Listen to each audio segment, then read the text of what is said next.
To make these, you need some florist wire, a pair of scissors, some sheer ribbon, a pair of shuttles, and your thread. I'm using 26 gauge wire and size 40 Elizabeth thread for the outer chaining. The ribbon I'm using is 3/8 of an inch. It's sheer and gauzy. I recommend using 5/8 of an inch. It's wider tape. It works better. You want to load your shuttle up with ribbon.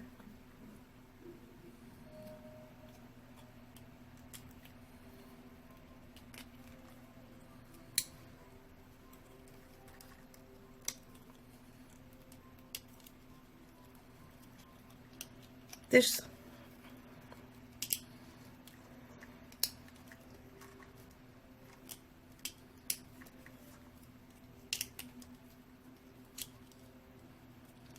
just continue on until your shuttle's fully loaded, and then use with your other shuttle, load it with your regular thread. If you want to add beads to the outer ribbon to simulate dewdrops, you want to add it to the second shuttle that has the actual thread. To know what size wire you need, you basically just want to make sure that the width of your wire is in relation to the width of your thread. The 26 gauge works well with size 20 and size 40 Elizabeth thread. I usually don't tat with anything bigger than that. But if you wanted to go smaller, I have 32 gauge wire here that I would use with size 80. You want to cut off about 30 inches, 30 to 36 inches of wiring when you first start off.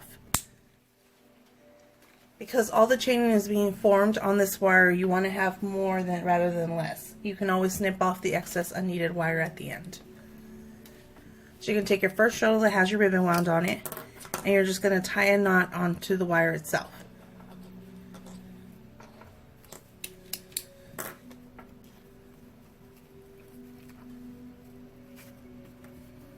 You're going to leave yourself about 5 or 6 inches of excess wire here at the bottom. And you're going to fold this up over the knot to lock it into place.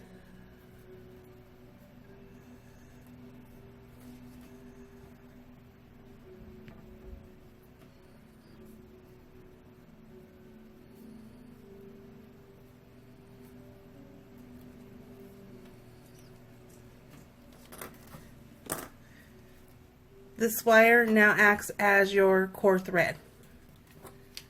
We're going to add all our stitches to this wire. If you've ever worked a split ring, this is the second half of a split ring. Some people call it reverse order stitch. You always want to start off with 2 double stitches and then leave a space of 2 double stitches between each petal. That way you know where one ends and one begins.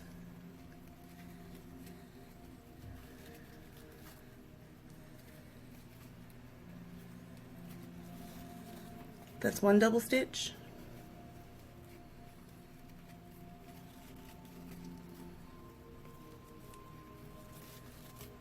Two double stitches. We're going to create our first petal. Now the center core line is where we're going to form the picots, which are going to create this filling for the petal. And the way I make these is I use 3 picots for large petal, 2 picots for medium petal, and 1 picot for the centermost point. You can adjust yours as you want, but you don't want to add too many picots, especially with thinner, gauzier thread, because it makes it more difficult for it to create the fullness of the petal. If you use picot gauges, you can use those. I just use my thumb as a picot gauge.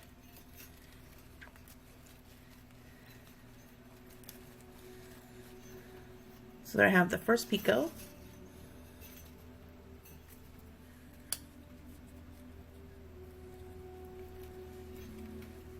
You also want to make sure that there isn't too much twist to your ribbon as you're forming these picots. Before I close the second half of the double stitch, I usually pull it off and gauge it, because you want these to be full.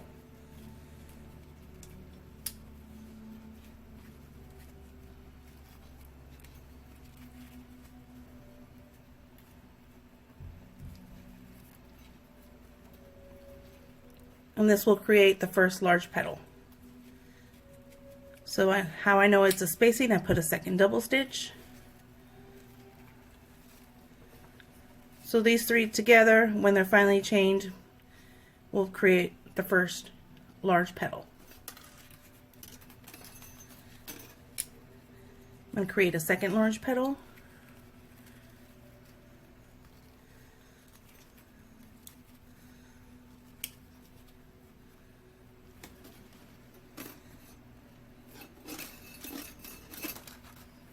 If the wire seems to be getting in your way, just tuck it out of the way.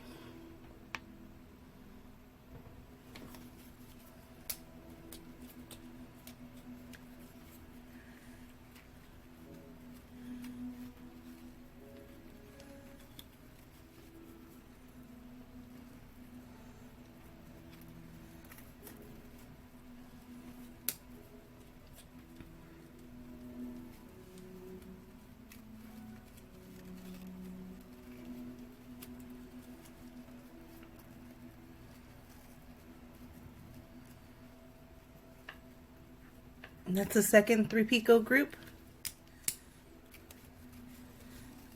I'm going to add a second double stitch. When creating the rosebud, you don't want to do more than 5 petals because then it's too crowded. If you're creating a fuller bloom rose, you can adjust your picots and your petals to match whatever width you want your rose to be in the end.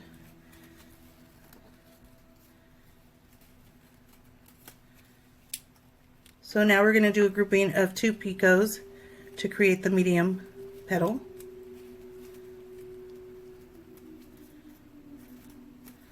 So that's the first 2 picot groupings. So I'm going to add a second double stitch.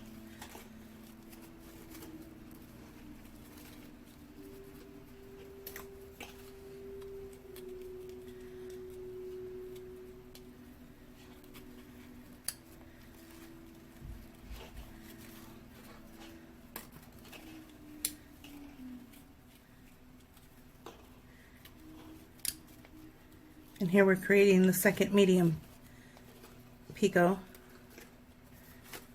Normally I would do 3 single picot petals, but for the sake of this bloom I'm just going to do 1. I don't do more than 5 petals for the rosebud because it looks too congested, so I'm going to finish this off with just a single picot for the centermost point. And I'm going to add another double stitch because that ends the round for the base. So here I have 1 petal. This 3 grouping is 1, 3 grouping is 2, 2 grouping is 3, 4, and my 5th petal. So then just cut off the excess ribbon.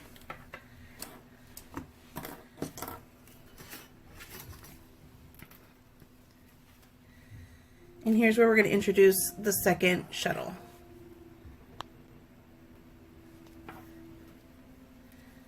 So again, this is your baseline here.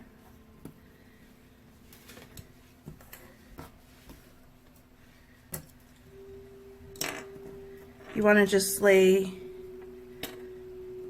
the tail of your second shuttle across it. You're going to take the other end of your wire, so you can see it better, and you're going to put it through the cap of this double stitch. You're just going to push it through. And you're going to pull the wire through. As you're pulling this through, you want to make sure that the tail end of your other thread is through there because it'll help lock it into place. And you can bring the tail of this one through the loop here that we formed. I want to pull it taut. So we came down the first double stitch cap and we're going to come up the second.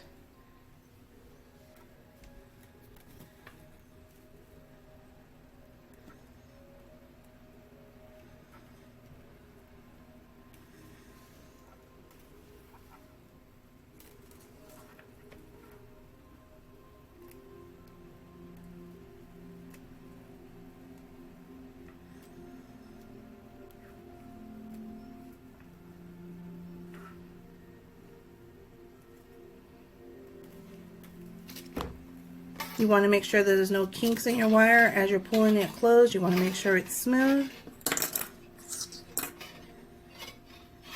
And pull it tight.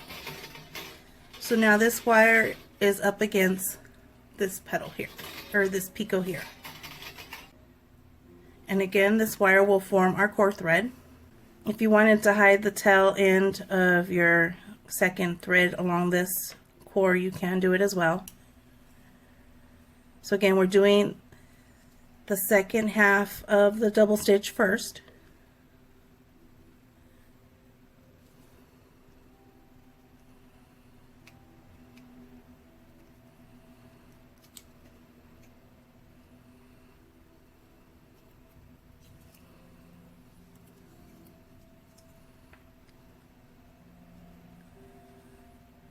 It's one double stitch. There is no exact count, but essentially what you want to do is you want to put enough stitches to reach the top corner of this picot.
So here I've reached the top of the picot corner.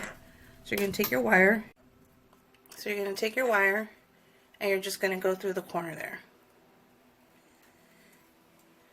Again, making sure that there's no kinks in your wire as you pull it through.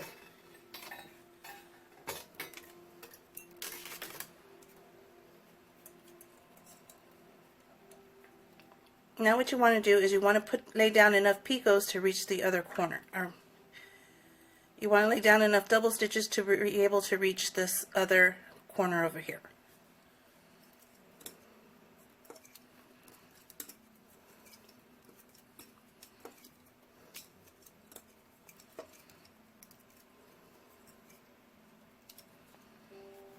Always keep an eye on your gauge.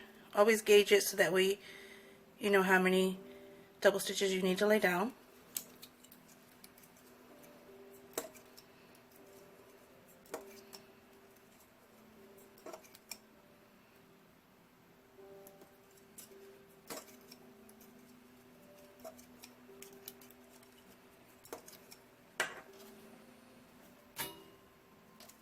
And once you reach that point, you want to just go through the edge there and pull your wire through.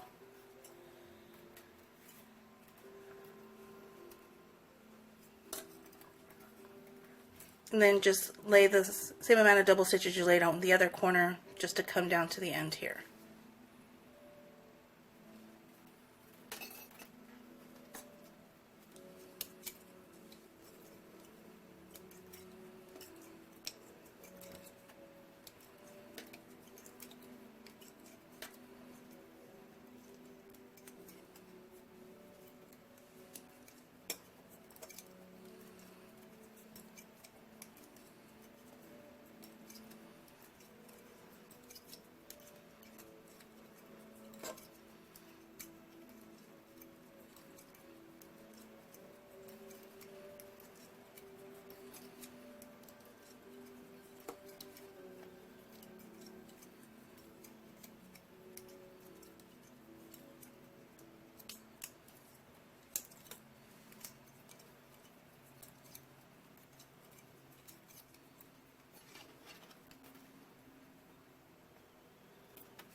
So now what we're going to do,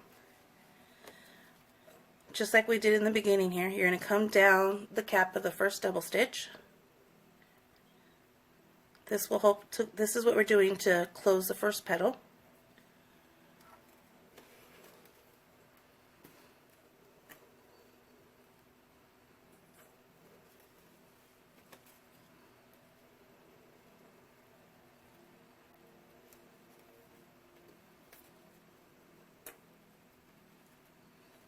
And we're going to come up the second double stitch to lock it in place.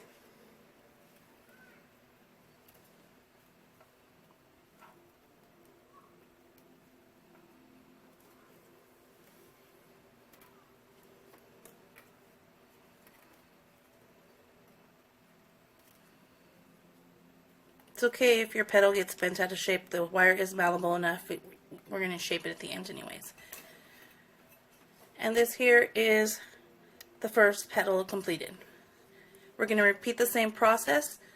We're going to join to the corner here, but when we get to the middle part, we're going to join to both of these edges at the same time, and then the third edge join here and come down the side.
Okay, here I've reached the first corner. I'm going to take the other end of my wire, and I'm just going to go through the edge here.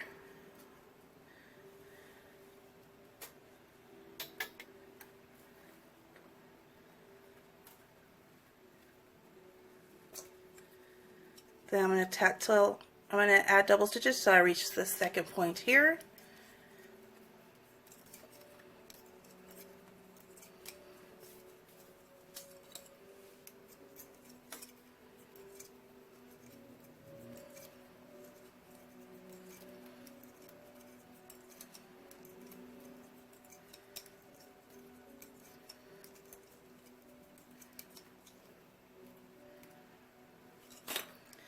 So now at this point, you're going to go first through the corner of the ribbon you've already attached to, and you're going to come up the corner of the one next to it. So you're joining through two ribbons.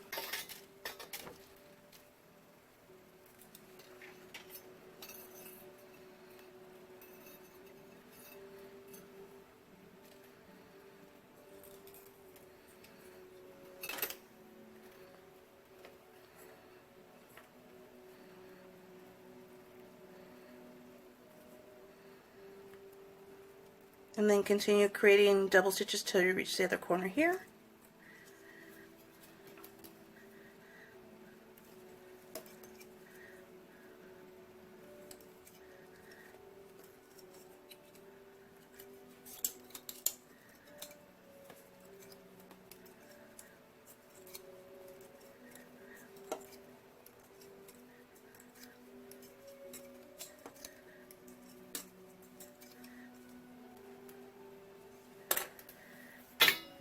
And then join to the other corner. You can go up or down join. It's usually easier for me to go up rather than down, but whatever is more comfortable for you to do.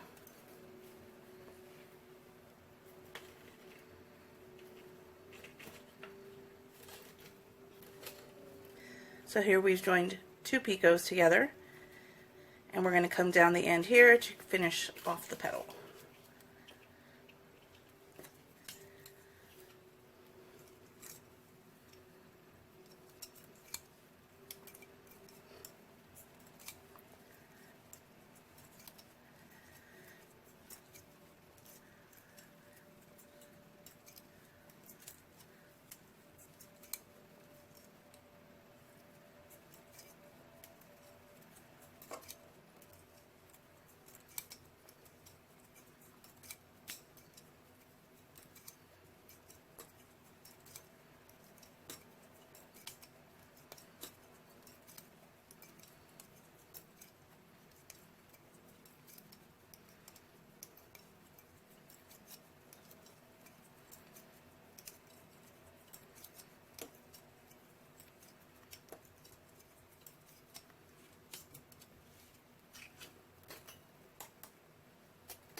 So once more, here's the 2 double stitch groupings. We're going to go down the first cap to close the petal,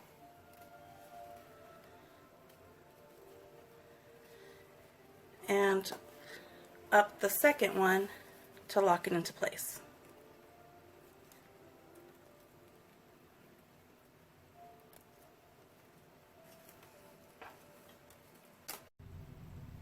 So now here we have 2 petals, the small and the first medium. I'm going to create the second medium, and I'm going to come back and show you how to create the large. Okay, so here I am up to the top corner of the first 3 picot grouping.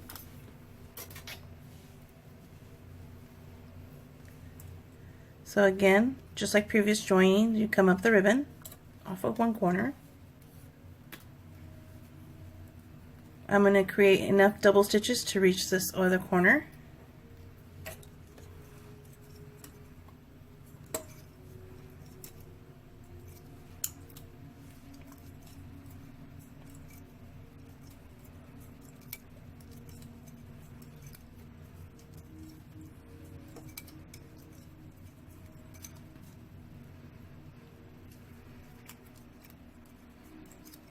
Then I'm going to join to the other edge.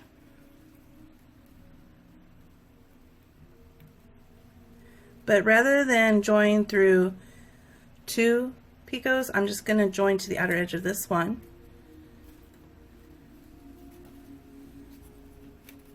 And then what I'm going to do is I'm going to put a few stitches in between each one of these picots to make a wider petal.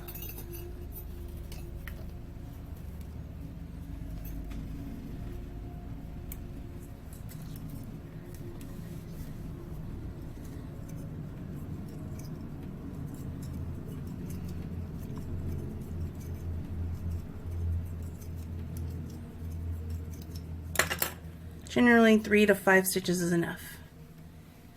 If your ribbon happens to be twisted, you can just as long as you connect to a corner, it doesn't really make a difference. But when you're working the inner core, you want to make sure that your ribbon isn't twisted, because you won't get the fullness that you need in a smaller petal.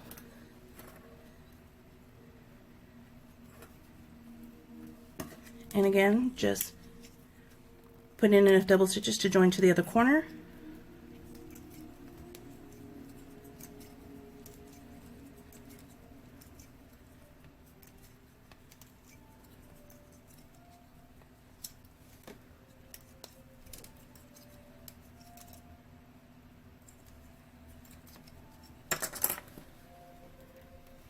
Then join.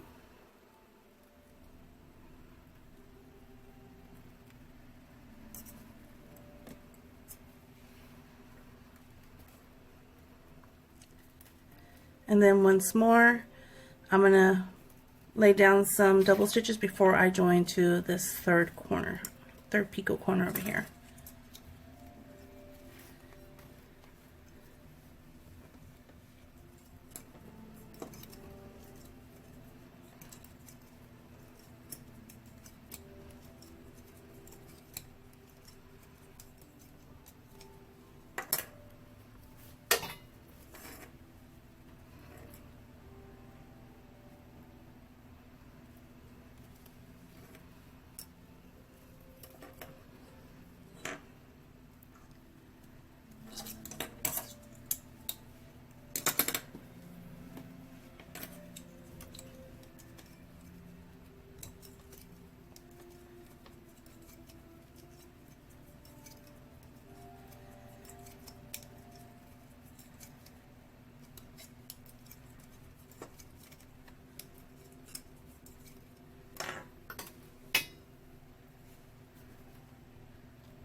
And again, I'm just going to chain enough double stitches to reach down the bottom.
Again, coming down the cap and up the other cap.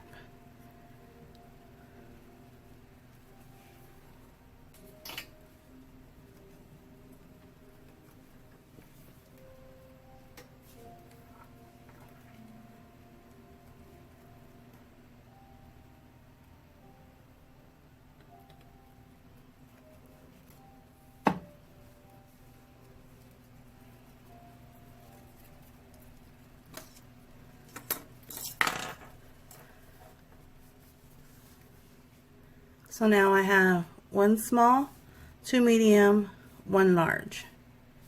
I'm going to create the third large one off camera, and then I'll show you how to finish off this row.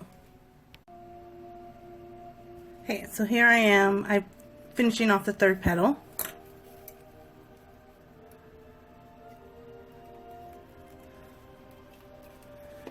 Coming down one side and up this final double stitch here. Now before you pull this close, you want to pass your shuttle through this little loop here that the wire is creating.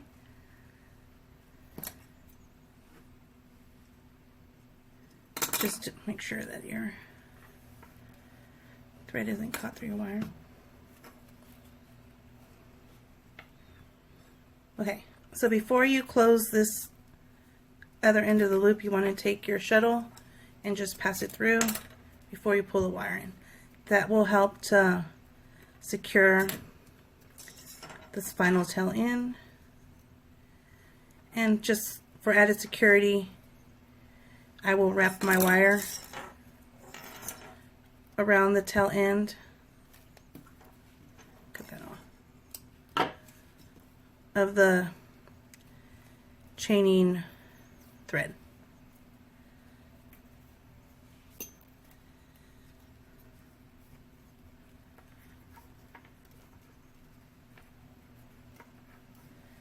So we have a total of 5 petals, 1 small, 2 medium, and 2 larges. Now normally what I would do, I'll take the smaller end here, but I'm going to take the whichever one of your 2 wires is the longest after you're done tatting. Just bring it around and wrap it.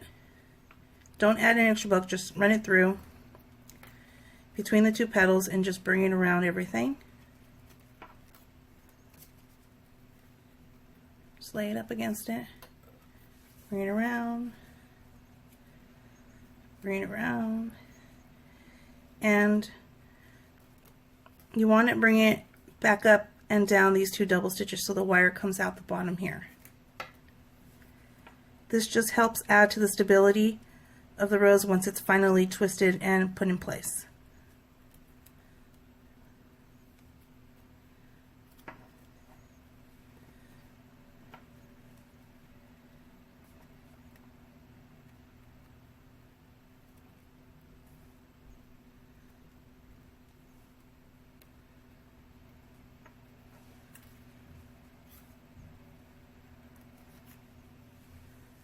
So that way I have one end of wire coming out of both corners of the flower.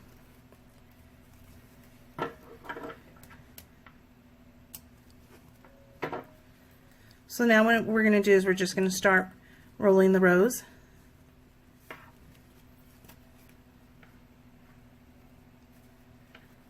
So just twist the first petal into itself. If it's easier for you, you can pinch the bottoms. And you want them to overlap. Don't worry about the size, you can always adjust it. It's already starting to form there, the rosebud. But you want to make sure that the end of one petal overlaps the start of the second one.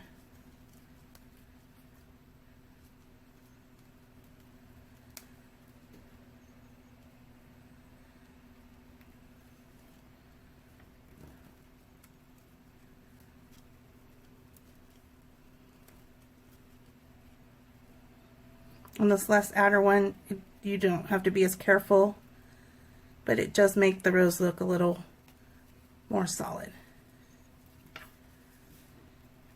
Here's the fun part.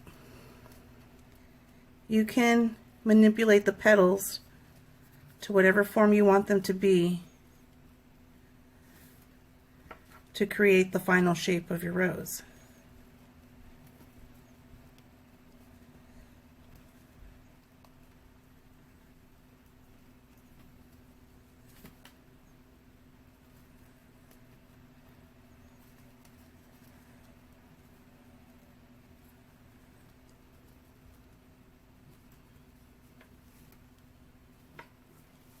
Once you have the desired shape,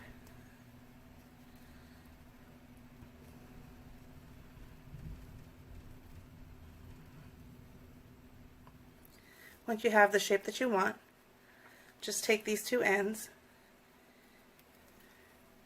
and you want to twist them around. So if you tat up a catalyst, it'll help to control the bulk that's in the end here. So that way your catalyst fits on there smoother.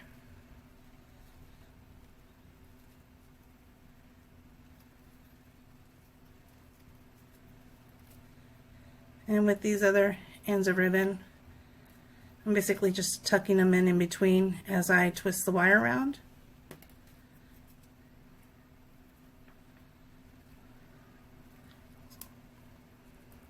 So that way they get trapped and help to create a core for the stem.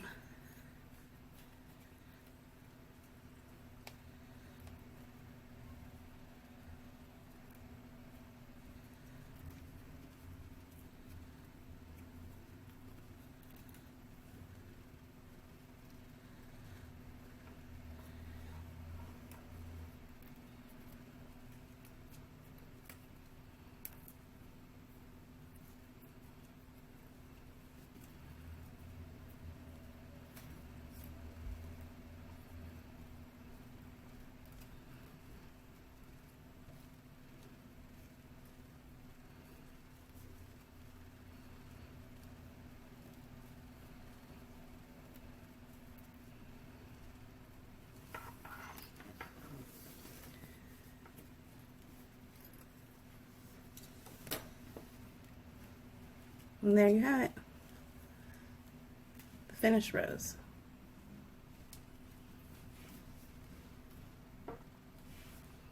This one, to create a tighter bud, I just squeezed all the petals together and tucked in the extra ribbon, so that way it's a more cylindrical form. But if you want it a little fuller, you can leave the petals open a little bit more.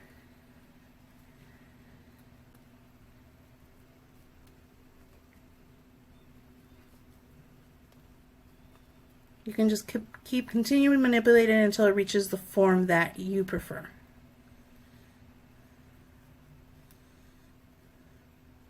It's a great thing about the wire, once you move it into shape, it will stay that way without any additional stiffening agents needed.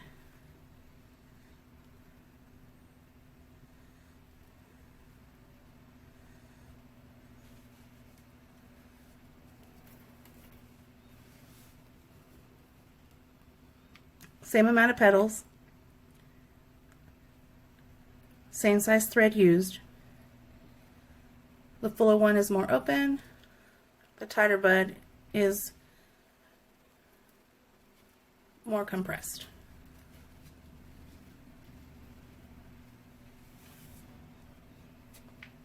And there you have it.